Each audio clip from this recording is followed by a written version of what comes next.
하나님께서 이렇게 아끼시고 또 사랑하는 교회, 또 은혜롭고 아름다운 광석교회에 이렇게 불러주셔서 말씀 전할 수 있는 기회를 주신 하나님께 먼저 감사드리고, 우리 김동찬 목사님, 당회 장로님, 그리고 성도님들께 감사드립니다. 제가 개인적으로 이렇게 기쁘고 영광스럽게 생각합니다. 고맙습니다.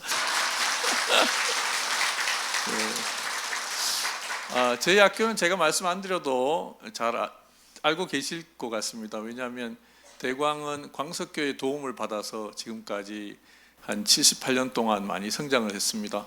우리 원로 목사님 김신국 목사님을 비롯해서 또 여기 이상길 장로님도 나오시고, 또 여기 또 주영이, 그 다음에 또 대광 출신 태환이, 대광 출신도 많으십니다. 그리고 또 우리 이상길 장로님은 또 짐을 하나 지셨어요. 학원 일을 또 제가 부탁드려서 이번에 또 맡으셔가지고 수고해 주실 텐데요.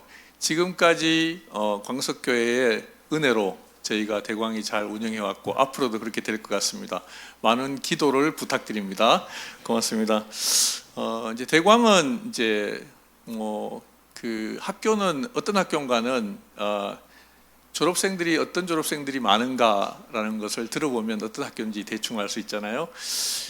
제가 왔을 때 한 6개월 됐나, 이제 너무 힘들어가지고 초중고가 있고, 또 그때는 또 이제 저희가 재판도 하고 있었고 이래가지고 너무 힘들어서 그냥 다시 갈까?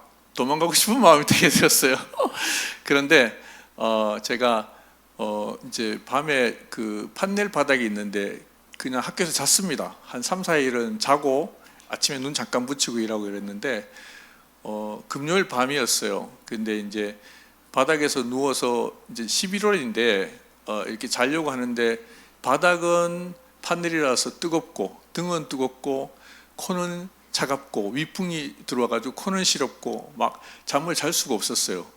바람 소리는 엄청나고, 그런데 밖에서 너무 시끄러운 소리가 나가지고 제가 이제 자려고 하다가 바닥에 누웠다가 일어나서 이제 문을 열고 갔더니 그 강당 위쪽 다락방 같은 데가 있어요. 거기 올라갔더니 깜짝 놀랐어요. 그 고3 애들이 한 20-30명이 신발이 한 20-30켤레가 있는데, 거기 이제 너무 시끄러워서 제가 문을 열었는데 거기서 막 방언이 터지고 막 눈물이 나고 막 난리가 난 거예요. 열었다가 너무 겁나가지고 닫았습니다. 그리고 내가 어디 도망가면 하나님한테 혼나겠구나. 전통이 있는 학교구나. 처음 왔는데 너무 힘들어가지고 그 생각도 했습니다. 어려워서. 대광은 이제 졸업생 중에 목사님이 제일 많으시고요. 한 1000명 정도 됩니다.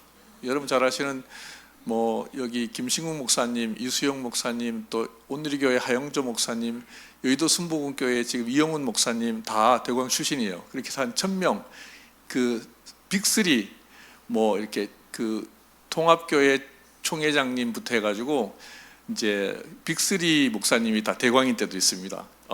그렇게 많고, 또 그 다음 많은 게 의료진들이 많습니다. 강원희 선교사님, 히말라야의 슈바이처라는 영화가 나왔죠. 거기 이제 가장 전성기 때 가셔가지고 한 30년, 40년을 거기서 의료 활동하신 강원희 선교사님 비롯해서 한 900명 정도 의사 출신들이 있습니다.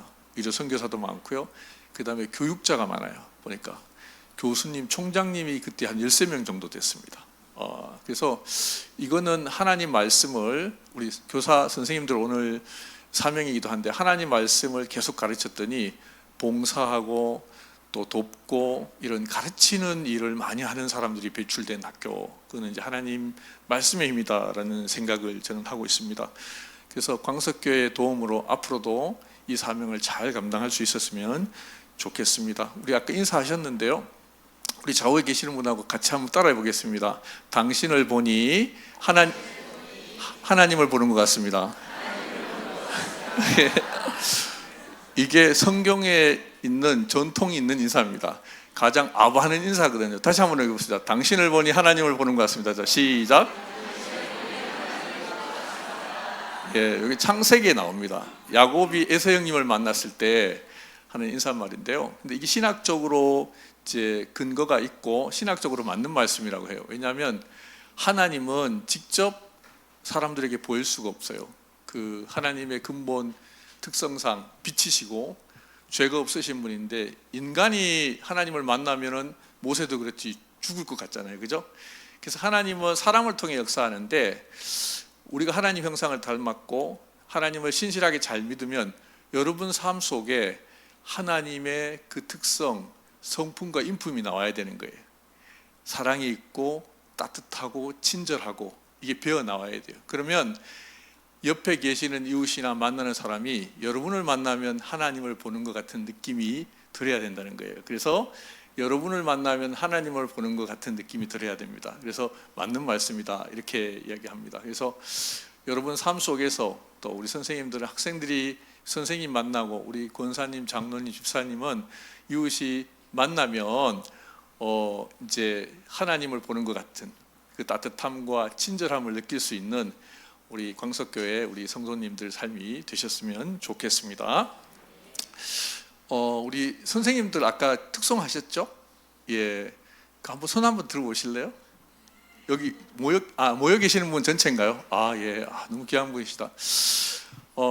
이제 이스라엘이 그 나라 없이, 주권 없이 산, 영토와 주권 없이 산 게 1900년간 정도 그렇게 살았습니다. 그러다가 1948년 5월 14일 날 지금 땅으로 돌아와서 영토를 잡고 이제 주권 있는 나라가 됐는데요.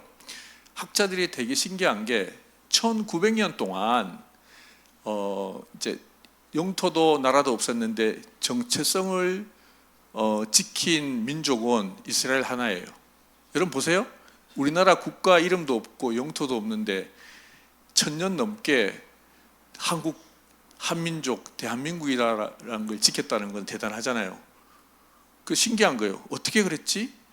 이렇게 이스라엘의 정체성을 지킨 거는 나라 애국을 외쳤던 정치가도 아니고 또 군인도 아니고 바로 선생님이셨어요. 말씀을 가르치신 선생님. 그래서 오늘날 대한민국, 그리고 이 하나님 나라 광석교회 전통을 지켜갈 수 있는 분은 누군가 하면 그 사명이 우리 선생님들에게 있다. 저는 이제 소백산 기슭에 살았는데요. 소백산 기슭에 가면 그 끝자락에 보면 뭐가 있냐면은 이제 인삼밭이 되게 많습니다. 분기, 지금 금산하고 분기, 그리고 또 이제 그 몇 군데서 인삼이 나는데요. 그 주세붕 선생님이 오셔가지고 공추를 중국에서 많이 하니까 집을 버려두고 이제 이렇게 떠났어요. 이렇게 세금을 못 내니까, 산삼을 못 캐니까. 그래가지고 이제 그 씨를 받아서 인삼을 길렀는데요. 거기 그래서 인삼밭이 많습니다. 그리고 금산에 가서 또 금산에 인삼밭을 만들고, 또 강화도에 가서 강화도에 이렇게 만들었는데요. 가면은 산삼은 한 뿌리에 너무 비쌉니다. 엄청나게 비싸죠. 근데 인삼은 쌉니다. 되게 한 5,000원, 10,000원 정도 하는데요, 한 뿌리에. 근데 특징이 있습니다. 인삼은 잘 보여요. 가면 그냥 다 인삼밭인데 산삼은 잘 안 보입니다. 교회 학교에서 찬양대를 하거나 밖에서 주보 봉사를 하면 잘 보이잖아요. 근데 안 보이는 분들이 있습니다. 누군가 하면 저기 교실 지하에나 이렇게 작은 방에 들어가서 가르치는 선생님들은 잘 안 보여요. 그죠? 그래서 같이 한번 인사하겠습니다. 선생님, 당신은 산삼입니다. 자, 시작. 광석교회 산삼은 주일학기 선생님이에요. 이 정말 비싼 산삼. 그 자부심을 가지고 일하셔야 돼요. 우리 광석교회 전통을 이어가는데 가장 중심에 서 있고, 또 산삼처럼 너무 귀하신 분들이다. 그래서 많이 격려해 주시고 위로해 주시면 고맙겠습니다. 자, 오늘 하나님께서는 이스라엘 민족에게 주신 말씀, 신명기 6장을 통해서 강조하신 말씀이 있습니다. 여러분, 그리스도인의 정체성은 어디 있을까요? 믿지 않는 옆집 사람과 믿는 나의 차이점이 어디 있을까요? 몇 가지를 들 수 있는데, 하나님을 믿는 이스라엘 백성과 하나님 믿지 않는 주변에 있는 많은 민족들의 차이는 어디에 있다고 말씀하시냐면, 그거는 하나님 말씀을 가장 먼저 받은 민족이다. 이스라엘 민족은요, 하나님이 부르셔서 하나님의 말씀을 가장 먼저 준 민족이에요. 그래서 그 말씀의 사명이 있는 거예요. 그 말씀대로 살아야 되고 그 말씀대로 잘 살아서 다른 사람들의 이방인의 빛, 하나님의 꿈은 아브라함 한 사람에게서부터 시작되고 그 꿈이 이스라엘 민족 전체로 하나님의 구원이 그다음 이스라엘 민족에게서 전 세대와 전 민족에게로 가는 게 하나님의 꿈이었어요. 근데 이스라엘 백성들은 그 말씀을 받음으로 하나님의 그 사명을 받은 거예요. 그래서 이스라엘 백성의 정체성은 말씀을 받은 민족이다. 하나님은요, 이스라엘 백성의 이방의 빛, 하나님 말씀대로 살아서 다른 모든 민족에게 본 빛이 되는 걸 원하셨어요. 그런데 문제는 이스라엘 백성들이 그 수준이 되지 못했다는 거예요. 여러분들 그 민수기 13장에 보면 가데스 바네아에서 정탐꾼을 보냅니다. 이제 가나안 땅, 약속의 땅으로 들어가기 위해서 정탐꾼을 보내는데 그때 당시에 이 정탐은 고대 전쟁에서 너무 중요한 과정이었어요. 가서 성이 위치가 어디에 있는지, 그리고 이제 또 그 군인들의 무기는 어떤 건지, 그 다음에 초병의 위치는 어떤지 다 정탐을 하고 와야 되는데 각 지파별로 12명이 가서 정탐을 하고 왔는데 그 중에 2명을 제외한 10명이 뭐라고 대답하냐면은 우리는 가나안 백성을 이길 수 없다고 이야기하는 거예요. 그리고 단 2명만 여러분 여호수아하고 갈렙만이 우리는 하나님 말씀으로 가면 이길 수 있다고 이야기해요. 여러분 이스라엘 백성은 어떤 사람이었어요? 하나님께서 홍해 바다를 가르셨잖아요. 그리고 불기둥과 구름기둥으로 그들을 인도하셨고 바위를 터뜨려서 물을 먹이셨고 만나를 내리셔서 그 생명을 이어가게 하신 하나님 은혜를 직접 경험한 그런 백성이었어요. 그런데 가장 중요한 결정적인 순간에 우리는 하나님을 믿지 못하겠어요. 저 큰 성과 가나안의 거대한 그 군인의 모습을 볼 때 우리는 이길 수 없다. 우리는 저들의 밥이다 라고 이야기하는 거예요. 그래서 하나님께서 너무 화가 나신 거예요. 진노하셔서 그들에게 벌을 주십니다. 뭐냐 하면 20세 이상의 애굽의 노예의 습성에 찌든 20세 이상의 성인들은 어른들은 가나안에 들어갈 수 없다.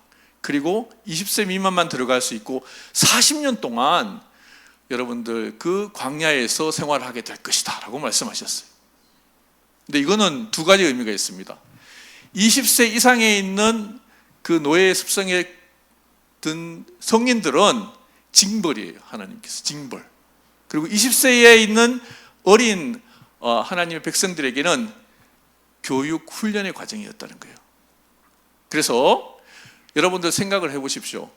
바로 앞에 가나안 땅이 있는데 거기 들어가지 못하고 계속 광야에서 빙빙 도는 거예요. 그때마다 부모님께 질문을 했다는 거예요. 아버지, 우리는 왜 저 광야에 들어갈 수 없나요? 하면 하나님에 대한 불순종, 결정적일 때 하나님을 믿지 못하는 이스라엘 백성들의 불순종의 죄를 자기의 입으로 자녀들한테 이야기해야 됐다는 거예요.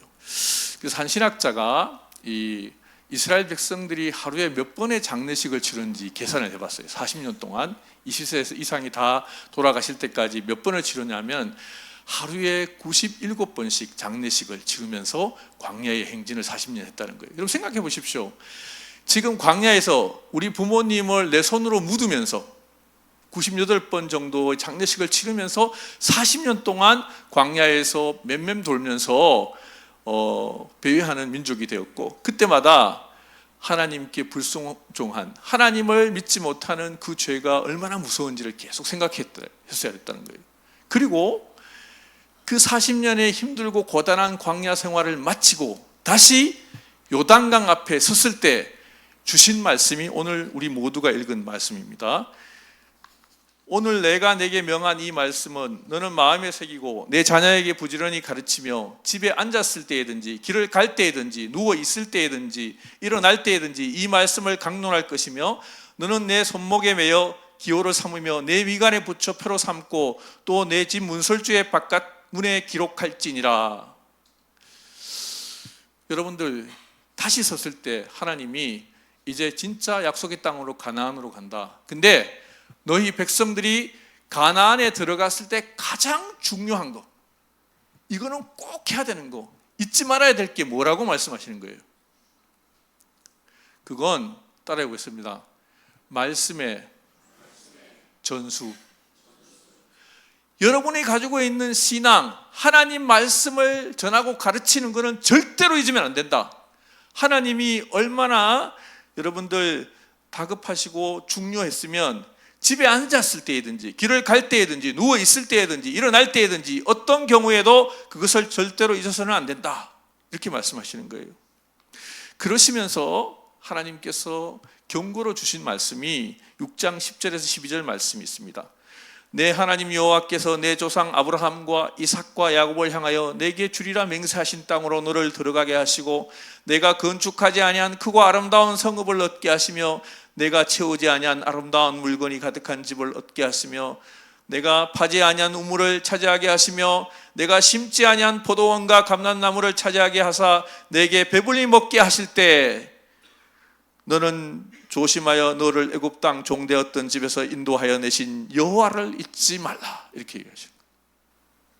여러분, 가나안 약속의 땅에 들어갔는데 여기에 살면서 앞으로 집을 짓고 가정을 누리고 성막을 짓고 예배드리며 살 텐데, 여기에서 가장 이스라엘 백성들이 신앙을 지키며 사는데 가장 큰 걸림돌이 되는 게 뭐라고 말씀하시는 거예요? 지금 가장 걸림돌이 되는 게 뭐라고 말씀하시는 거예요? 따라해 보겠습니다. 가나안의 풍요. 예. 여러분들 살기 좋은 거, 물질적 풍요, 여러분 삶이 편안한 거, 문제가 없는 거, 그냥 그 풍요로운 삶이 신앙인에게서는 가장 또 두려운 적이 될 수 있다는 거예요.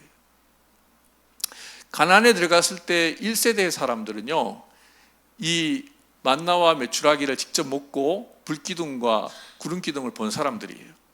절대로 변할 리 없죠, 하나님 살아계시는 거를. 그 다음 2세대는 뭐냐면 보진 못했지만 그 부모님한테 들었어요. 야, 내가 광야에 있을 때 정말 하나님께서 홍해 바다를 가르시고 또 우리를 불기둥으로 인도하시고 또 배가 고프면 만나를 보내주시고 바위를 모세가 치니까 거기서 물이 나와서 마시고 그래서 살았어. 하나님은 살아계시는 분이야. 들은 세대. 그런데 그 다음 세대는, 자, 3세대는 아예 듣지도 못한 세대. 그러니까 3세대가 사는 거예요. 첫째 세대는 광야에서 직접 하나님 말씀을 경험한 사람, 만나와 메추라기, 하나님의 역사를 온몸으로 느끼면서 경험한 사람이 1세대. 그 다음에 2세대, 아버지 세대죠. 거기는 경험하지 못했지만 우리 엄마 아버지께서 하시는 말씀을 듣고 하나님 살아계시는구나 했던 세대. 그리고 3세대는 그것조차도 듣지 못한 세대. 이렇게 3세대가 가나안에 살게 된다는 거예요. 우리나라도 정말 힘들 때에 있었어요. 1900년대 초에, 그죠? 일제 말기 또 6.25 전쟁을 경험하신 분들은 정말 사생활, 목숨을 걸고 기도하고 교회를 짓고 또 비녀랑 반지 빼서 헌금해서 또 예배당을 짓고 했던 세대가 있어요. 그리고 그 가난 속에서 하나님의 경험을 많이 체험했던 세대. 그분들은 변하지 않죠.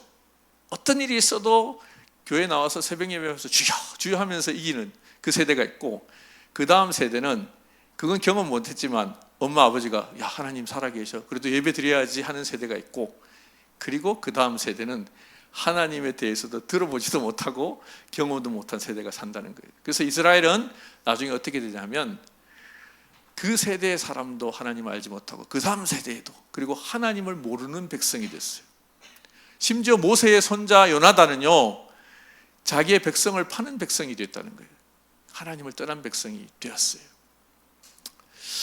여러분들, 왜 하나님께서 오늘 이 말씀을 통해서 야, 신앙의 전수, 하나님 말씀을 가르치는 게 너무너무 중요하다. 어떤 일이 있어도 이 일은 길을 걸을 때이든지 앉아있을 때든지 누워 잘 때이든지 밥을 먹을 때이든지 어떤 때도 이 사명을 잊지 말고 말씀을 가르치라고 하셨을까요? 그냥 한 집안을 잘 유지하기 위해서? 그게 아니라는 거예요.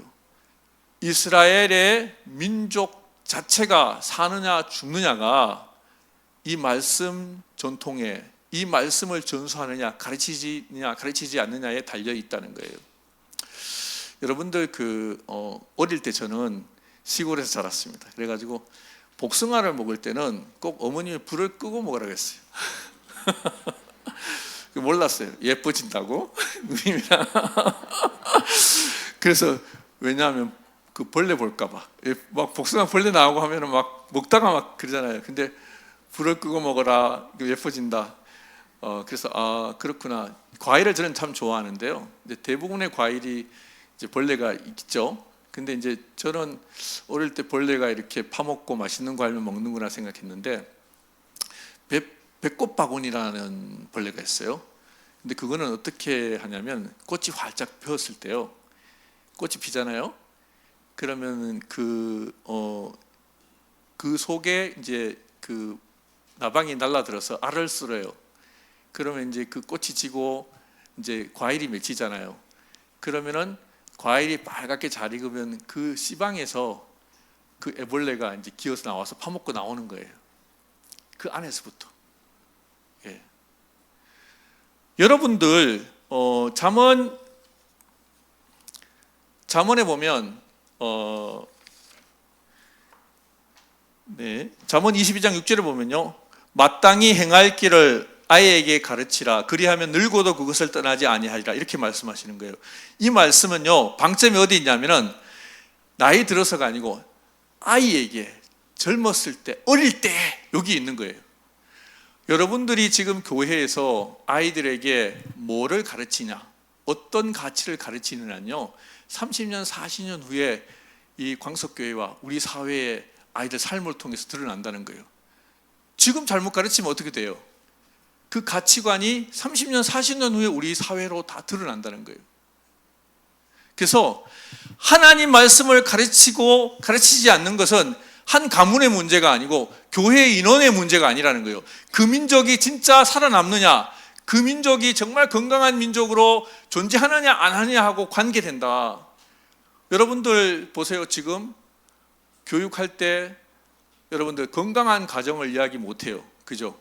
남자와 남자와 결혼하는 것도 이야기하고. 예. 지금 우리나라는 OECD 중에 없어질 수 있는 국가 1위예요. 출산율이. 그 다음 청소년 복음화율도 3.8 최하로 가고 있어요.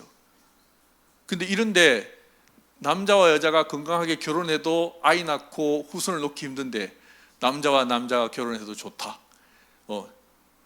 이거를 막 가르치고 아이들이 그거에 대해서 그냥 아무 거부감 없이 그냥 상식적으로 받아들이고 우리 민족이 살아남을 수 있을까요? 없을까요? 앞으로 존재할 수 있을까요? 근데 수많은 세상의 가치가 지금 그렇게 학생들에게 가르쳐지고 있고 그게 그 마음속에 시방 속에서 자라고 있다는 거예요. 하나님의 말씀의 가치는요, 한 민족의 운명, 우리나라가 지금 앞으로 있을까 말까, 이스라엘이 존재하느냐 못하느냐, 가나안에 들어갔을 때 하나님의 말씀을 제대로 가르쳐서 가치관이 바로 서고 세계관이 바로 서느냐는 그 민족의 운명하고 관계된다는 거예요. 여러분, 교회 학교에서 하나님 말씀을 제대로 가르치는 것은 우리 교회 잘 다니게 한다, 그 수준이 아니고 우리 민족의 운명이 거기에 달려 있다는 거예요. 그 사명감이 있으셔야 된다는 거예요. 기독교 학교도 마찬가지예요. 저희도 교육 과정을 저희 마음대로 못합니다. 가르칠 거 내용, 과목까지 나라에서 다 정해줘요. 근데 우리가 해서는 안 되는 과목도 있어요. 내용도 있다는 거예요. 여러분, 오늘날 사회학자들이 우리 사회가 잃어버린 가치에 대해서 이야기합니다. 그게 세 가지 정도인데, 첫째가 생명의 가치. 요즘 애들은요, 다른 나라 애들을 귀하게 여기잖아요. 때리고 돈 뺏고, 또 우리 어른들도 뺏었는데 3,000원 뺏고 칼로 찌르고 그런 경우도 있잖아요. 강도했는데 3,000원 얻기 위해서 사람을 해치는 경우도 있잖아요. 그래서 생명이 중요한 걸 잘 몰라요. 남의 생명도 중요한 걸 잘 모르는 것뿐만 아니라 어떻게? 자기의 생명도 잘 중요한 건 몰라요. 좀 힘들고 비딛고 성적 안 나오면 번개탄 사잖아요. 그죠? 자기의 생명도 중요한 걸 몰라요. 근데 성경은 말씀하셔요. 한 생명이 천하보다 귀하다고. 이 세상 다 죽어도요, 우리가 허스름해 보이는 아이 생명 하나 구할 수 없다는 거예요. 그걸 바꿀 수 없다는 거예요. 하나님 말씀 속에는 생명이 얼마나 중요한지를 가르치고 있다는 거예요. 그러면 우리가 하나님 말씀을 가르칠수록 나의 존재가 얼마나 중요한지, 내 친구가 이렇게 약해 보이고 키도 작고 공부도 더 못하는 것 같고 하지만 얼마나 하나님이 소중한 존재인지, 함부로 대해서는 안 되는 존재인지를 안다는 거예요. 생명의 가치. 우리 사회가 많이 잊어버렸어요. 내가 성공하기 위해서는 사람을 이용하고 다치게 하는 거 너무 자연스럽게 음모에 몰아넣고 힘들게 하는 거 많잖아요. 두 번째는 공동체의 가치입니다. 여러분들, 주님은 내 이웃을 내 몸같이 사랑하자. 자신같이. 옆에 있는 분은 바로 나 자신, 내 이웃도 더 크게 보면 나 자신이다라고. 우리나라 인재들이 참 잘합니다. 공부도 잘하고. 이제 혼자 하는 거 시키면요 세계 1위예요. 너무너무 그 완성도가 높습니다. 속도랑. 근데 문제는 국제사회에 나갔을 때 제일 어려운 게 뭐냐면, 나보다 잘하는 사람하고 나보다 더 못하는 사람하고 함께 일할 때 잘 못해요. 협력 잘 못해요. 혼자서 하는 것만 잘해왔어요. 예. 함께 일하는 거, 함께 하는 걸 잘 못한다는 거예요. 공동체에 대한 의식이 없습니다. 여러분들, 우리는 다 연결되어 있어요. 여러분, 코로나 백신 줄 때 미국하고 선진국이 먼저 개발했잖아요. 그죠? 그런데 자기 나라만 하고 아프리카랑 인도는 안 줬어요. 안전하다고 생각하고. 근데 어떻게 됐어요? 시간이 지나고 다시 막 코로나가 돌면서 이게 다 연결되어 있구나. 자, 내 이웃이, 그 다음에 저 나라가 안전하지 못하면 우리도 안전하지 못한다라는 걸 알게 됐잖아요. 연결되어 있죠. 그죠? 여러분들, 이 공동체성을 배우는 거, 나와 내 이웃이 나 자신이고 이 사회의 모든 분들이 나와 연결되어 있고 하나님의 한 지체라는 것을 아는 것은 되게 중요하다는 거예요. 여러분들 이제 교육학자들은 알아요. 기독교 교육이 얼마나 우리 사회에서 답이라는 걸 알고 있습니다.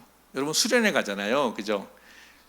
초등학교 때부터 고등학교 때까지 수련회 여름하고 겨울에 가면 1년에 2번 가잖아요. 그거 다 보내면 어떻게 24번 가잖아요. 그러면 그거 다 다녀오면 애가 어떻게 될까요? 같이 먹고 자고 그러면서 그 속에서 학교에는 배울 수 없는 엄청난 것들을 많이 배운다는 거예요. 예. 근데 기독교 교육이 답인데 말을 못해요. 종교가 들어가가지고. 제가 봐도 교회 교육에 답이 있습니다. 수련회는 뭐 가고 안 가고 이런 차원이 아니라 수련회 정하고 학원 정하시라. 따라가겠습니다. 수련회 정하고 학원 정하다. 예. 그 아멘이죠? 예, 그 정신이 있어야 돼요. 근데 그리고 우리 2박 3일 체험학습 가면 70만 원씩 내거든요. 근데 교회는 얼마예요? 교회는 우리 또 당회 결정에 따라서 10,000원, 20,000원 낼 때도 있고 그다음 안 낼 때도 있잖아요. 얼마나 좋아요. 경비도 안 들고 가면 애들이 같이 뛰어 놀고 먹고 자고 하나님 말씀 배우면서 훌륭한 인간이 되어가는데요. 얼마나 좋은 교육이에요. 그 다음에 세 번째 중요한 잃어버린 가치가요, 사랑의 가치입니다. 그건 다른 용어로 희생과 봉사의 가치. 내가 대가를 받지 않고 누군가를 위하는 가치를 우리 사회는 잃어버렸어요. 보수주의라 그죠? 보수주의. 보수를 줘야 돈하는 일하는 사람. 보수주의라고 하는데 이 가치를 젊은 사람들 잘 몰라요. 예수님은 다른 사람을 위해서 일하시다가 다치잖아요. 다른 사람에게 생명을 주시고 구원하시기 위해서 자기가 못 박히시잖아요. 옆구리에 창자국이 찔리시잖아요. 그죠? 근데 이 흔적, 스티그마를 가지고 있죠. 근데 그리스도인이라면 이 사회에서 내 이웃과 누군가를 위해서 일하다가 이런 흔적을 가질 수 있어야 돼요. 낮은 곳으로 가는. 그죠? 여러분들 그 레이디 버드라는 벌레가 있습니다. 뭐냐 하면 여러분 잘 아는 이렇게 위에 점이 있는 이렇게 그걸 뭐라 그러죠? 무당벌레. 근데 이름 무당벌레인데 이 무당벌레는 불이 나면 불이 난 곳으로 달려갑니다. 거기에다가 알을 쓸고 집을 터요. 다 도망갈 때 동물들이.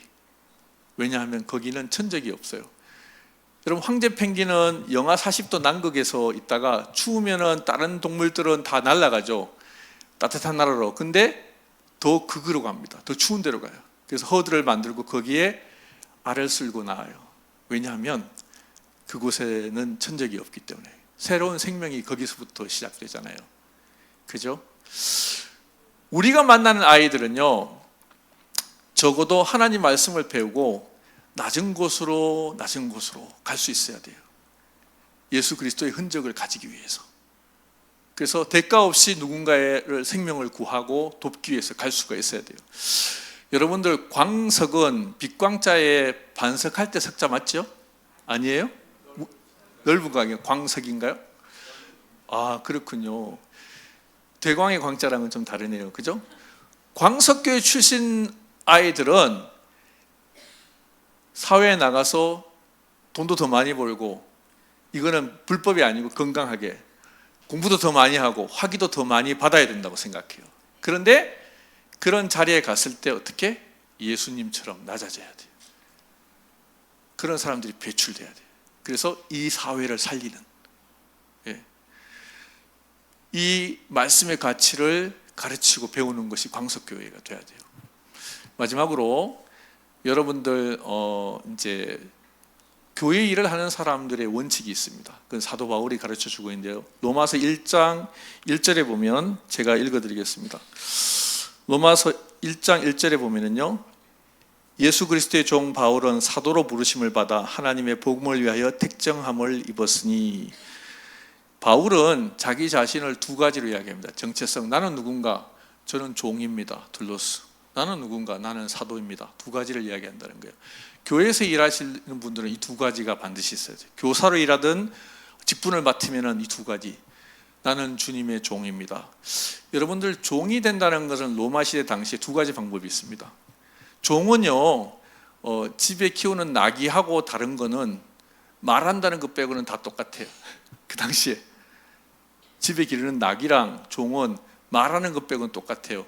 죽고 사는 거, 내가 이동하는 거, 자고 먹는 거 다 자기에게 권한이 없습니다. 주인이 원하면 다 가는 거예요. 근데 이때 종이 되는 방법은 두 가지예요. 첫째, 빚을 1,000만 원 꿨는데 못 갚잖아요. 그러면 그 집에 가서 노예가 되는 거예요. 빚지면. 두 번째, 전쟁이 지잖아요. 그러면 속국이 돼서 그 나라에, 이긴 나라에 잡혀가서 종이 되는 거예요. 근데 사도 바울은 종이라고 했어요. 왜? 사랑의 빚을 졌기 때문에.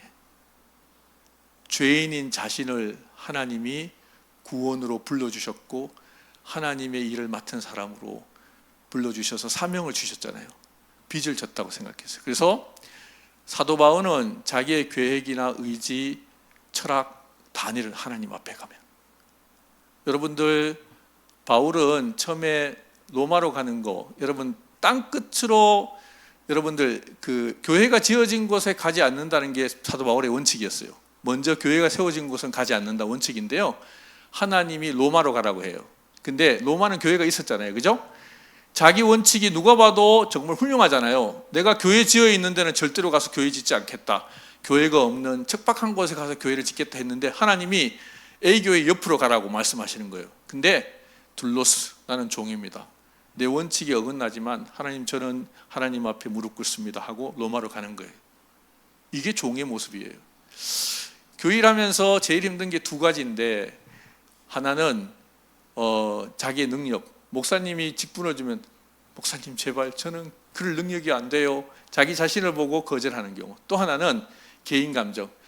박 집사, 저 집사님들은 내가 절대로 안 가, 이거 있잖아요. 그죠? 근데 종은 그게 있어요, 없어요? 순종. 자기의 계획이나 의지 이런 거 다 내려놔야 돼요. 또 하나, 사도는요, 아포스톨로스입니다. 보냄을 받은 사람, 어떤 목적을 위해 보냄을 받은 사람인데요, 바울은 사도라고 얘기했어요. 따라해보면, 나는 사도다. 뭘 위해서 보냄을 받았냐면 복음을 위하여. 그래서 복음을 잘 알고 복음을 위해서 헌신해야 돼요. 여러분 다 사도입니다. 종이며 사도예요. 하나님의 사랑을 가지고, 그 사명을 가지고 복음을 전하면서 사셔야 된다는 거예요. 어떤 일을 하든지 이 두 직분을 가지고 교회 직분을 감당하셔야 된다는 거예요. 자, 여러분들 우리 선생님들 자부심을 가지고 일하시고, 우리 성도님들 교회 학교 위해서 많이 기도해 주시고 늘 격려해 주시고 칭찬 많이 해 주시기 바랍니다. 그래서 광석교회에서 훌륭한 인물이 많이 나왔으면 좋겠습니다. 예수 그리스도의 흔적을 가진 인물들이 많이 나오고 이 나라를 살리고 세계를 위해서 일하는 인물들. 여러분, 말씀을 잘 가르치는 것은 교회나 아니면 여러분 가정을 위한 거라 그랬어요? 아니면 온 세계와 우리나라 전체를 위한 거라 그랬어요? 하나님 말씀으로 올바른 가치관을 가르쳐 놓는 거는요, 우리나라를 살리는 거예요. 그 자부심이 있어야 돼요. 단순히 우리 교회의 어떤 부흥, 그걸 넘어서는. 그래서 하나님께서는 오늘 이 신명기를 통해서 말씀하십니다. 너희가 하나님 말씀을 제대로 가르치지 않으면 너희 민족이 없어질 수 있다. 운명이 거기에 달렸다. 여러분, 말씀 가르치실 때 우리나라의 운명이 이 세대에게 올바른 가치관을 가르치느냐 못 가르치느냐에 달려 있다는 거예요. 그래서 그 사명감을 가지고 실을 얻든지 때려 얻든지 얻을 수 없든지 하나님 말씀의 가치를 가르치려고 노력하는 우리 교회가 되었으면 좋겠습니다. 지금은 엘리야 때처럼 주 말씀이 선포되고 또 주의 종 모세의 때와 같이 언약이 성취되네. 비록 전쟁과 기근과 핍박 환난 날이 다가와도 우리는 광야에 외치는 소리 주의 길을 예비하라. 오라 주님 구름 타시고 나팔 불 때에 다시 오시네.